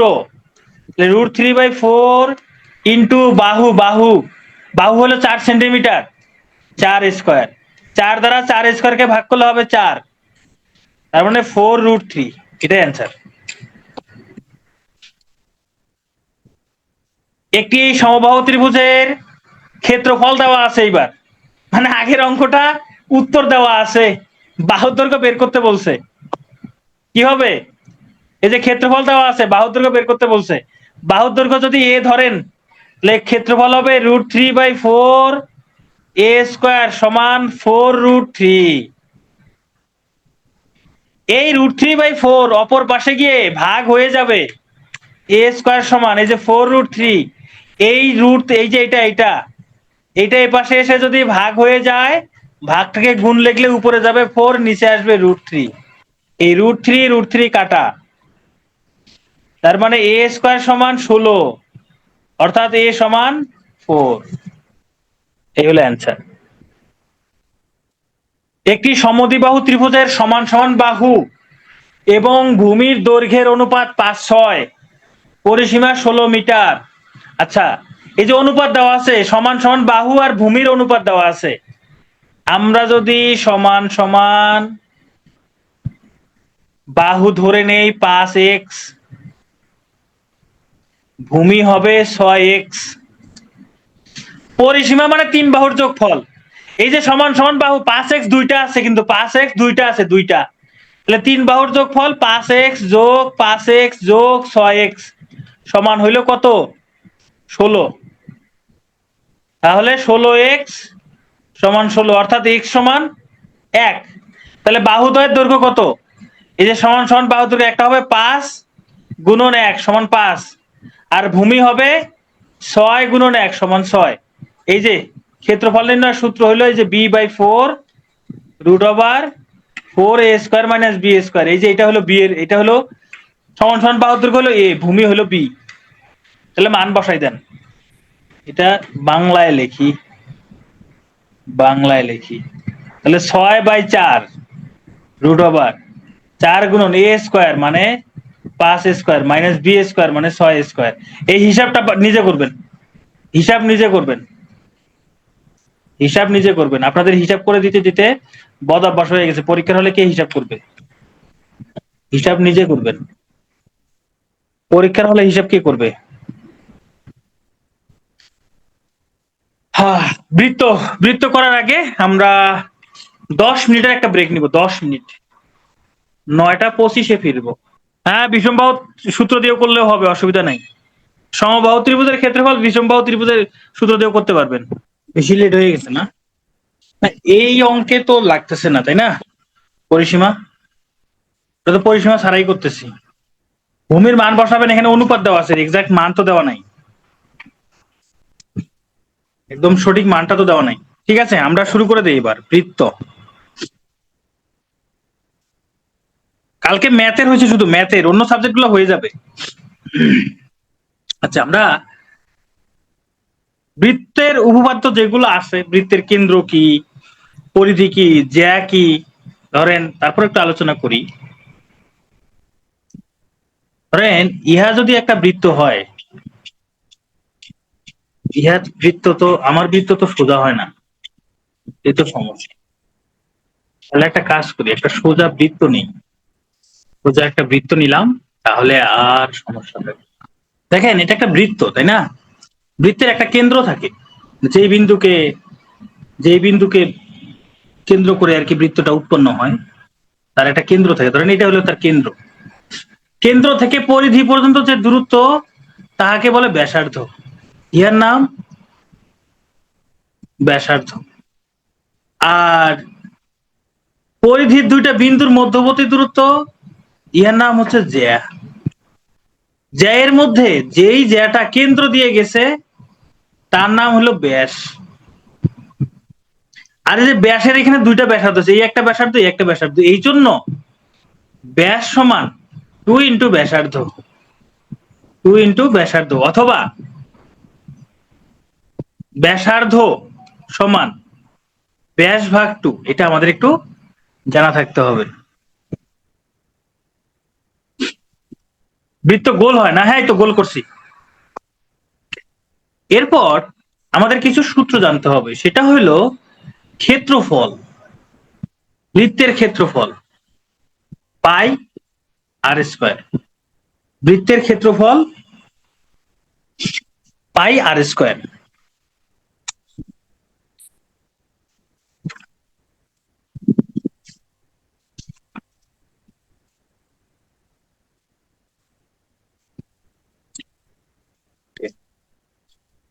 আপাতত এটা জানি, আর বাকি সূত্রগুলো যদি লাগে আমি আলোচনা করব একটা একটা করে, ঠিক আছে? চলেন আমরা অঙ্ক করি। ভাই বৃত্তের ক্ষেত্রফল পাই আর স্কয়ার, এখানে আবার আর কি বলবো বলেন? একই চাপের উপর দণ্ডায়মান বৃত্তস্থ কোণ 38° হলে কেন্দ্রস্থ কোণের মান কত? এবার চলেন আমরা একটু উপপাদ্য শিখি। ধরেন এটা একটা বৃত্ত, হয়ে গেছে বৃত্ত, মোটামুটি হয়েছে। এই বৃত্তের আমি যদি পরিধি থেকে, এই যে লালটা হচ্ছে পরিধি, পরিধি থেকে আমি দুইটা বিন্দু এরকম করে কেটে নিলাম, এইটুকু হলো চাপ, এইটুকু কি চাপ। এই চাপ এইখানে দেখেন, এইখানে একটা কোণ উৎপন্ন করে, এই যে এইখানে ধরেন এইখানে একটা কোণ উৎপন্ন করে, চাপের দুইটা এইভাবে যদি আমি যোগ করি এখানে একটা কোণ উৎপন্ন হয়। শুধু এরকম না, আমি এরকম করে যদি যোগ করি এই যে একটা কোণ উৎপন্ন হয়েছে, এরকম যদি যোগ করি একটা কোণ উৎপন্ন হয়েছে, আমি এইরকম অনেকগুলো কোণ করতে পারি। এগুলোকে বলা হয় বৃত্তস্থ কোণ,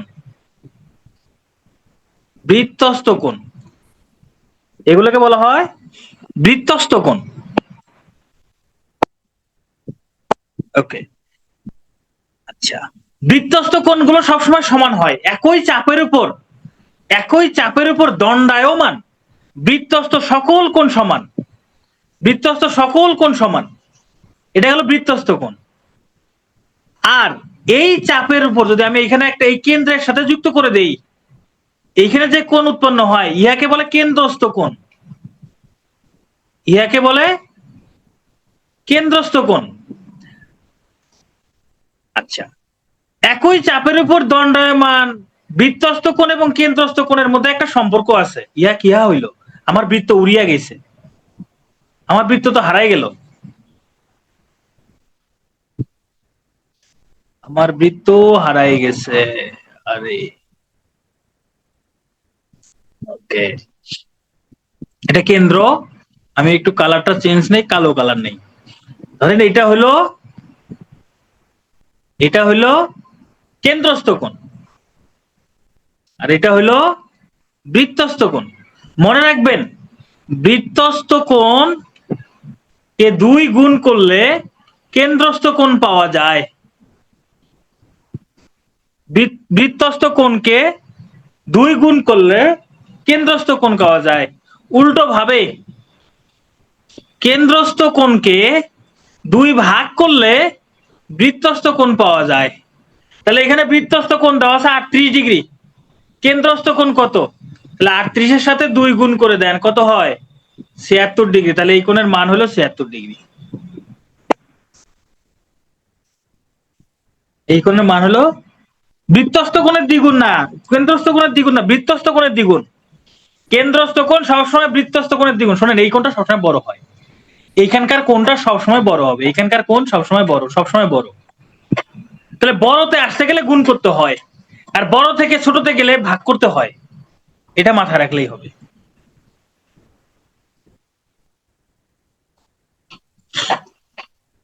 হ্যাঁ, কেন্দ্রস্থ কোণ একটাই, কেন্দ্রস্থ কোণ একটাই, কেন্দ্রস্থ কোণ একটার বেশি হবে না। তাহলে এবার বলেন তো দেখি বৃত্তস্থ কোণের মান কত? সবাই দ্রুত অ্যান্সার করেন, বৃত্তস্থ কোণের মান কত?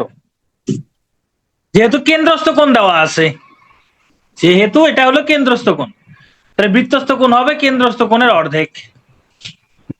একজন বলছেন যদি কেন্দ্রস্থ কোণের নিচে হয়, ভাই একটা বৃত্তের কেন্দ্র কি আরো সম্ভব? ভাই একটা বৃত্তে কেন্দ্র কয়টা থাকে বলেন? একটা থাকে, কেন্দ্রস্থ কোণ একটাই হবে। বৃত্তস্থ কোণ কয়টা হবে? অসংখ্য। এইটার কোনো লিমিট নাই, বৃত্তস্থ কোণের লিমিট নাই। আপনি এরকম অনেকগুলো বৃত্তস্থ কোণ অঙ্কন করতে পারেন, এটা কোনো লিমিট নাই।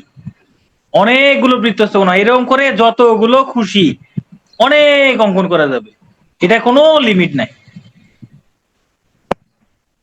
কিন্তু কেন্দ্রস্থ কোণ একটাই। বৃত্তের পরিধি এবং ব্যাসের অনুপাত কত? আচ্ছা, আপনাদের পরিধির সূত্র বলিনি। বৃত্তের পরিধি সমান যদি ব্যাসার্ধ আর হয়, পরিধি হয় 2 পাই আর। ব্যাসার্ধ আর হলে পরিধি 2 পাই আর। তাহলে ব্যাস কত? ব্যাসার্ধের 2 গুণ না? ব্যাস ব্যাসার্ধের 2 গুণ না? 2 আর। পরিধি এবং ব্যাসের অনুপাত 2 পাই আর অনুপাত ব্যাস হলো 2 আর। এখানকার 2 কাটা আর কাটা থাকে শত কি পাই/1। এটাই অ্যান্সার, পাই/1। এটাকে আবার দেখেন, পাইয়ের মান 22/7 লেখা হয়, যদিও সঠিক না। এখানে যদি আমি পাইয়ের পরিবর্তে 22/7 লিখি, এখানে হবে 1। দুইটাকেই যদি 7 দ্বারা গুণ করে দেই, এটাকেও 7 দ্বারা গুণ, এটাকেও 7 দ্বারা গুণ, দুইটাকেই যদি 7 দ্বারা গুণ করি, তাহলে হবে 22/7। এটাও রাইট, এটাও রাইট। হ্যাঁ, পরিধি মানে বৃত্তের এই যে চারপাশের পুরোটা, এই যে পুরো দৈর্ঘ্যটা। পরিধি মানে পরিসীমা, বৃত্তের পরিসীমা।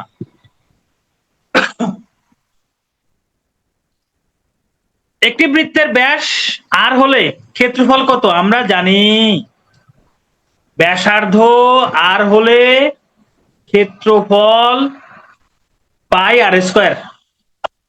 ব্যাসার্ধ আর হলে ক্ষেত্রফল পাই/r²। তাহলে এখানে দেওয়া আছে ব্যাস আর ব্যাস। এখন প্রশ্নে বলছে ব্যাস আর, তাহলে ব্যাসার্ধ কত? r/2।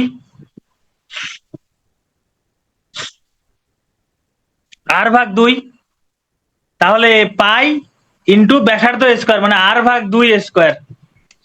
তার মানে কত হবে? এই যে পাই/r²/4, এটাই অ্যান্সার। পাই/r²/4। 2 এর উপর স্কয়ার আছে না? বৃত্তের ব্যাস 3 গুণ করলে ক্ষেত্রফল কত গুণ হইবে? পাইয়ের মান 22/7 বা 3.1416। পাইয়ের মান, পাই তো একটা অমূলক সংখ্যা, এটার মান তো নির্দিষ্ট কোনো মান নাই, এটা লিখে শেষ করা যায় না। বৃত্তের ব্যাস 3 গুণ, ধরেন একটা বৃত্তের ব্যাস ধরে নিলাম 2r, এটা হলো ব্যাস। তাহলে ব্যাসার্ধ কত? নিশ্চয়ই আর। তাহলে ক্ষেত্রফল কত? পাই/r²। এবার বলছে ব্যাস যদি 3 গুণ হয়, ব্যাস যা আছে 3 গুণ হয়ে যাবে। তাহলে ব্যাস 2r হলে 2r এর 3 গুণ কত? 6r। তাহলে ব্যাস যদি 6r হয়, ব্যাসার্ধ কত?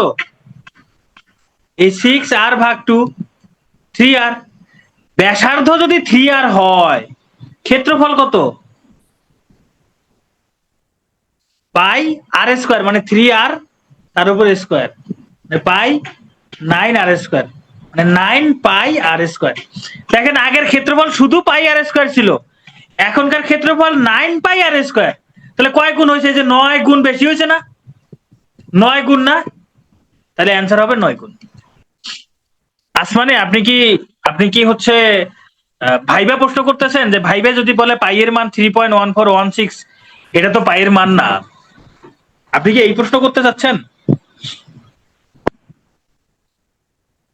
এই ম্যাথ, আপনি কি এই প্রশ্ন করতে চাচ্ছেন?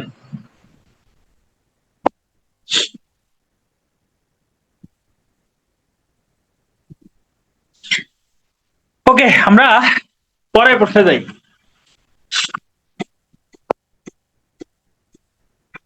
তানজুম, 6r বোঝেন নাই? এই যে ব্যাস হচ্ছে 2r, বলছে ব্যাস 3 গুণ করলে, আগে যা ছিল তার 3 গুণ, এই 2r এর সাথে 3 গুণ করলে কত হয়? 6r হয়। তাহলে ব্যাস 3 গুণ করলে হবে 6r, এই জন্য হয়ে গেছে 6r।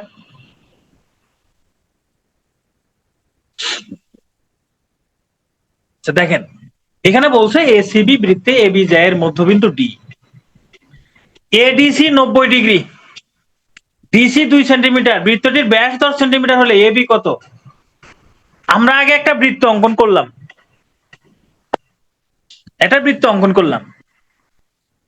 এই বৃত্তের এবি একটা জ্যা, আমরা একটা এই যে এসিবি বৃত্ত, এবি একটা জ্যা অঙ্কন করলাম, এই যে অঙ্কন করে ফেললাম, দেখছেন আমি অঙ্কন করে ফেলছি।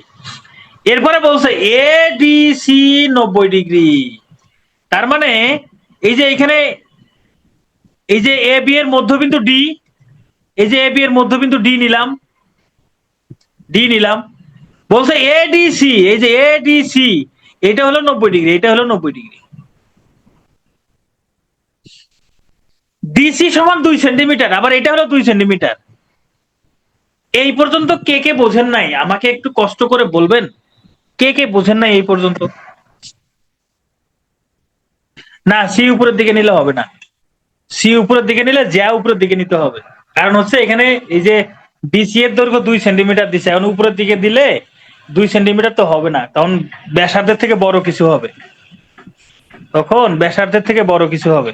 আচ্ছা, এবার দেখেন এটা যদি বুঝে থাকেন চলেন এবার আমরা, কিছু হয় নাই, এ বি এর মান বের করতে বলছে। দেখেন এখানে বলছে বৃত্তটির ব্যাস 10 সেন্টিমিটার, তাহলে ব্যাসার্ধ কত? ব্যাসার্ধ কত? ব্যাস 10 সেন্টিমিটার হলে ব্যাসার্ধ কত? 5 সেন্টিমিটার।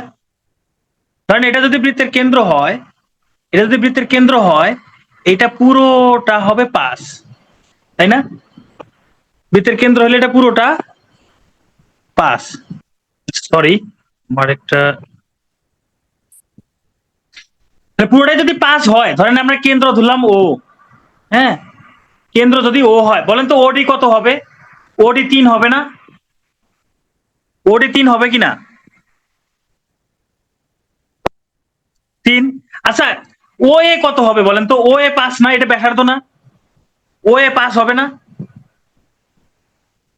আচ্ছা, এইটা 3, এটা 5, বলেন তো এটা কত হবে? এটা এটা কত হবে? এটা একটা সমকোণী ত্রিভুজ, এটা 3, এটা 5 হলে এটা 4, এই যে 3 4 5, 3 4 5, 3 4 5, এটা সমকোণী ত্রিভুজের এই যে পিথাগোরাসের ত্রয়ী সংখ্যা। ভাই 3 কিভাবে? এটা পুরোটাই হলো 5, তার মধ্যে এইটুকু যদি 2 হয়, তাহলে এইটুকু কত হবে? 3 হবে না? এই যে 5 বিয়োগ 2 সমান 3, ভাই আপনাদেরকে বিয়োগও দেখাই দিতে হবে, এইটা তো অন্তত পক্ষে নিজেরা একটু মাথা খাটাই করতে পারেন। তাহলে এডি হলো 4, এডি 4 হলে যেহেতু ডি মধ্যবিন্দু, বিডিও 4, তাহলে এ বি পুরোটা কত? এ বি পুরোটা কত হবে? এ বি 4 যোগ 4 সমান 8 সেন্টিমিটার, 4 যোগ 4 সমান 8 সেন্টিমিটার, এটা হলো অ্যান্সার। ওকে, আমরা, এটা খুব সহজ, এটা একদম সহজ, এটা আপনারা দেখেন চিত্রটা অঙ্কন করি তাহলে বুঝতে পারবেন। বলছে ও কোন কেন্দ্র বিশিষ্ট একটা বৃত্তে, এই যে একটা ও একটা কেন্দ্র নিলাম, সেই বৃত্তে ও ডি হইলো এ বি জ্যা এর উপর লম্ব, তাহলে এ বি একটা জ্যা অঙ্কন করলাম, সেই জ্যা এর উপর ও ডি একটা লম্ব।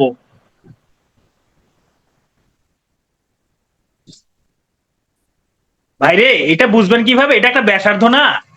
এই যে ওসি এটা ব্যাসার্ধ না? এই যে কেন্দ্র থেকে পরিধি পর্যন্ত এটা ব্যাসার্ধ না? এটা ব্যাসার্ধ কিনা বলেন? কেন্দ্র থেকে এটা ব্যাসার্ধ না, তাহলে এটা 5 হবে না? এই যে কেন্দ্র থেকে যে এটা কি ব্যাসার্ধ না? এটা 5 হবে না? এই যে ব্যাসার্ধ 5 সেন্টিমিটার, এই জন্য এটা 5।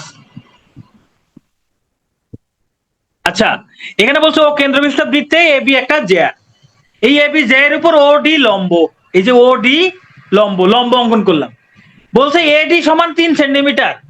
মনে রাখবেন কেন্দ্র থেকে কোন জ্যা এর উপর লম্ব অঙ্কন করলে ওই জ্যাকে সমান 2 ভাগে ভাগ করে, কেন্দ্র থেকে কোন জ্যা এর উপর লম্ব অঙ্কন করলে ওই জ্যাকে সমান 2 ভাগে ভাগ করে। তার মানে এডির দৈর্ঘ্য যা, বিডি এর দৈর্ঘ্য তাই। তাহলে এডি 3 সেন্টিমিটার হলে বিডি 3 সেন্টিমিটার, তাহলে এবি কত? 3 যোগ 3 6 সেন্টিমিটার, 3 যোগ 3 সমান 6 সেন্টিমিটার। বলছে 2 সেন্টিমিটার বাহু বিশিষ্ট একটি বর্গের অভ্যন্তরে অন্তর্বৃত্ত অঙ্কিত হইলে বৃত্ত দ্বারা বর্গের অনধিকৃত অংশের ক্ষেত্রফল কত? শোনেন, এইটা আমরা আগে বর্গের অঙ্ক করব, তারপর করব, ঠিক আছে? আগে বর্গের অঙ্ক করব, বর্গ আর বৃত্ত যখন শেষ হবে তখন আমরা এই অঙ্কটা ভালোভাবে বুঝতে পারবো। তাহলে এটা বর্গের অঙ্ক যখন করব, অঙ্কের সময় এটা আমরা সলভ করব, ঠিক আছে? বর্গের অঙ্ক সময় সলভ করব। ওকে, তাহলে এখানে চিত্র থাক, সমস্যা নাই। চলেন আমরা এটা দেখি। একটি চাকার ব্যাস 70 সেন্টিমিটার। চাকাটি একবার ঘুরলে কতটুকু পথ অতিক্রম করে? দেখেন চাকা বৃত্তাকার হয়, চাকা কি আকার হয়? বৃত্তাকার হয়। চাকা যেহেতু বৃত্তাকার হয়, এই চাকার পরিধি মানে যে পরিসীমা হলো 2πr। এই পরিসীমা একবার ঘুরলে এই পরিসীমার সমান দৈর্ঘ্য অতিক্রম করে। একবার ঘুরলে এই পরিসীমার সমান দৈর্ঘ্য অতিক্রম করে। কথাটা কি বুঝতে পারছেন? একটা চাকায় একবার ঘুরলে তার পরিসীমা যত হবে বা পরিধি যত হবে ততটুকু দূরত্ব অতিক্রম করবে। তাহলে একবার চাকা ঘুরলে কতটুকু পথ অতিক্রম করে সে বের করতে বলছে। ব্যাস দেওয়া আছে 70, তাহলে ব্যাসার্ধ কত? ব্যাসার্ধ আর সমান 70/2 35। তাহলে পরিধি কত হবে? 2πr। 2 ইন্টু পাই এর মান হলো 22/7, আর এর মান হলো 35। 7 দ্বারা 35 কে ভাগ করলে কত হয়? 5। 220। পরিধি হলো 220 সেন্টিমিটার। তাহলে এই চাকাটা একবার ঘুরলে 220 সেন্টিমিটার অতিক্রম করবে। এটা অ্যান্সার। এই চাকাটা একবার ঘুরলে 220 সেন্টিমিটার অতিক্রম করবে।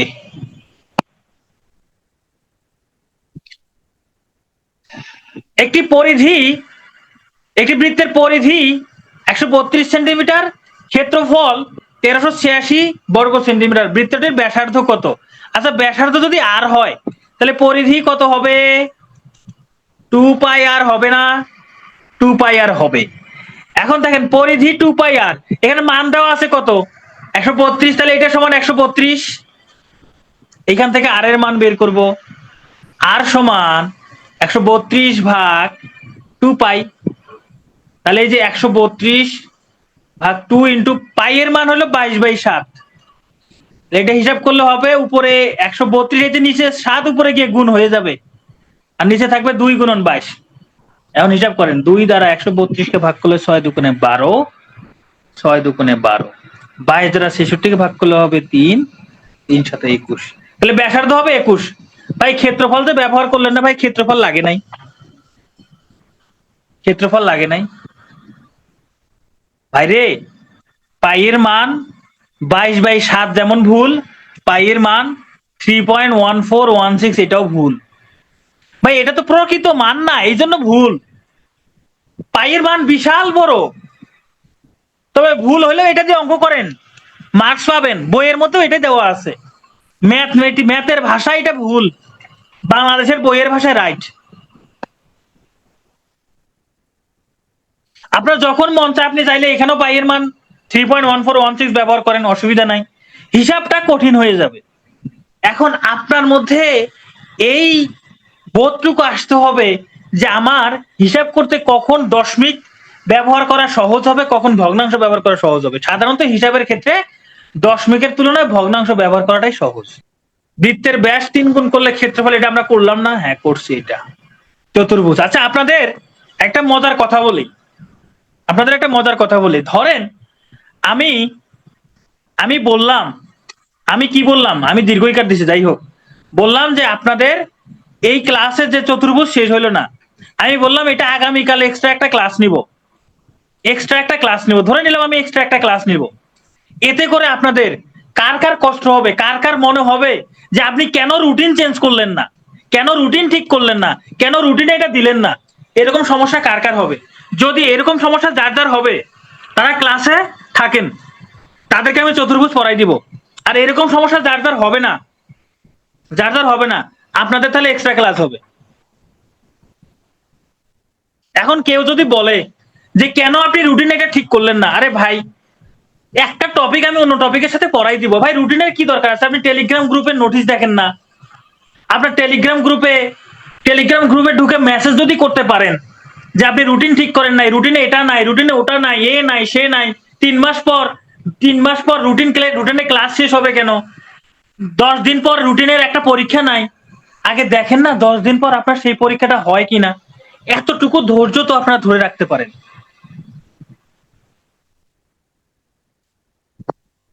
এতটুকু ধৈর্য তো আপনারা নিজেদের মধ্যে রাখতে পারেন যে এই পিটিওতে যেহেতু আসছি, ভাই আপনারা যদি বেশি বেশি পাকনামি করেন, পিটিও যে কি সেটা বোঝেন নাই। আপনারা জানেনই না যে আপনাদের যা দিতে চাইছে তার থেকে কয়েক গুণ বেশি দিবে, কয়েক গুণ বেশি পাবেন। রুটিনে যা আছে তার থেকে অনেক বেশি আপনাদের দিবে। আপনারা যদি টেরামি করেন, পিটিএ টেরামি করে রুটিনে যা আছে তাই দিবে। কোনো জায়গায় বলতে পারবেন না যে রুটিন আমাকে এটা দেয় নাই, বলতে পারবেন না। কিন্তু বেশি যেটা আমরা দিতে চাবো সেটা পাবেন না। আমার কথাটা কি বুঝতে পারছেন? তাই অনুগ্রহ করে টেলিগ্রামের পরিবেশ নষ্ট করবেন না কেউ, প্লিজ। এইভাবে টেলিগ্রামের পরিবেশ নষ্ট করবেন না ভাই। আজকে কি পড়া, আপনি আজকে যা পড়া আগে আছে সেটা আগে পড়া শেষ করেন। এক সপ্তাহ পর কি হবে সেটা পিটিএ দেখবে, পিটিএর উপর ভরসা রাখেন আপনারা। ওকে, আজকে এই পর্যন্তই। Thank you. আপনাদের এক্সট্রা 2টা ক্লাস হইতে পারে ম্যাথের, 2টা ক্লাস হবে এক্সট্রা, 2টা এক্সট্রা ক্লাস হবে। আর যদি মনে করেন যে না নিব না, তাহলে আমি ওই এক্সট্রা ক্লাস 2টা নিব না। যদি কেউ টেলিগ্রামে যদি দেখি কেউ ঝামেলা করছে, আমি ওই এক্সট্রা ক্লাস 2টা নিব না। আমি পড়াই দিব, টপিক পড়াই দিব, কিন্তু আমি ওই এক্সট্রা ক্লাস 2টা নিব না। এইটা ট্রু। ঠিক আছে, তাহলে আজকে এই পর্যন্তই। আল্লাহ হাফেজ।